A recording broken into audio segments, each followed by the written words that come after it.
അസ്സലാമു അലൈക്കും. ഇന്ന് നമ്മൾ 2ാം ക്ലാസ്സിലെ ലിസാനിലെ 1ാമത്തെ പാഠമാണ് ചർച്ച ചെയ്യുന്നത്. 1ാമത്തെ പാഠത്തിൽ നമുക്ക് പഠിക്കാനുള്ളത് അറബിയിലെ അന എന്ന വാക്കിനെ കുറിച്ചാണ്. അറബിയിൽ അന എന്ന് ഉപയോഗിക്കുന്നത് ഞാൻ എന്ന അർത്ഥം ലഭിക്കാനാണ്. ഞാൻ വിദ്യാർത്ഥിയാകുന്നു, ഞാൻ ഉസ്താദാകുന്നു, ഞാൻ പെൺകുട്ടിയാകുന്നു, ഞാൻ ഫാത്തിമയാകുന്നു, ഞാൻ സെയ്ദാകുന്നു എന്നിങ്ങനെ ഞാൻ എന്ന് ഉപയോഗിക്കാനാണ് അന ഉപയോഗിക്കുന്നത്. അപ്പോൾ നമുക്ക് പാഠത്തിലേക്ക് നോക്കാം. അദ്ദർസുൽ അവൽ, പാഠം 1. അന ദാരിസുൻ, ഞാൻ വിദ്യാർത്ഥിയാകുന്നു. അന എന്നാൽ ഞാൻ, ദാരിസുൻ എന്നാൽ വിദ്യാർത്ഥി. ഇനി പാഠത്തിൽ ഒരുപാട് ചിത്രങ്ങൾ കാണാം. ആ ചിത്രത്തിലുള്ളവയൊക്കെ ഞാൻ എന്ന വാക്കുപയോഗിച്ച് പറയുകയാണ്. ഒന്നാമതായി നമ്മൾ കാണുന്നത് മുയലിനെയാണ്.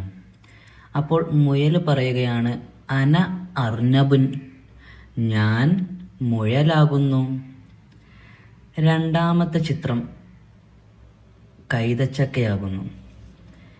കൈതച്ചക്ക പറയുകയാണ് അനാനാസുൻ, ഞാൻ കൈതച്ചക്കയാകുന്നു.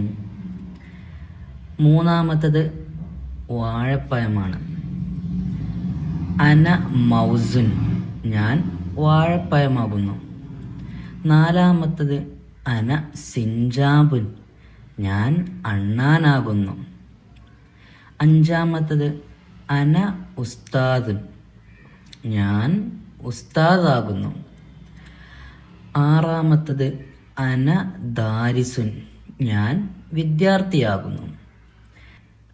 ഏഴാമത്തത് അന ദാരിസത്തുൻ, ഞാൻ വിദ്യാർത്ഥിനിയാകുന്നു. എട്ടാമത്തത് അന സഹ്റത്തുൻ, ഞാൻ പൂവാകുന്നു. ഇങ്ങനെ അന എന്ന പദം ഉപയോഗിക്കുന്നത് ഞാൻ എന്ന അർത്ഥം ലഭിക്കാനാണ്. ഇങ്ങനെ നമ്മുടെ പേരുകളുടെയൊക്കെ മുമ്പിൽ അന ചേർത്തിട്ട് നമുക്ക് പറയാനും സാധിക്കും. ഇപ്പോൾ ഒരു കുട്ടിയുടെ പേര് ഫാത്തിമ എന്നാണെങ്കിൽ അന ഫാത്തിമ, ഞാൻ ഫാത്തിമയാകുന്നു. അതുപോലെ തന്നെ ഇനി ഒരു കുട്ടിയുടെ പേര്